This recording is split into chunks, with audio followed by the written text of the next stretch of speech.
As the Department of Government Efficiency potentially cuts thousands of federal jobs, a congressman from Central Illinois says he supports their mission. Republican Congressman Darin LaHood represents portions of Peoria, Tazewell, and McLean counties.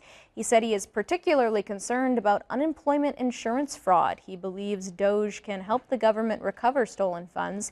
He told 25 News the department's actions would be a different situation if the United States government were not in trillions of dollars in debt. This would be a much different conversation if we're 36 trillion in surplus, but we're not. So creating the DOGE Commission to look at how do we make government more efficient, more effective, more accountable, how do we get rid of waste, fraud, and abuse is a positive thing. It should be viewed that way. LaHood says all the proposed cuts will be voted on by Congress. He looks forward to seeing their recommendations. Critics of DOGE say they are concerned that the organization has too much access to taxpayer information and attempts to usurp congressional authority.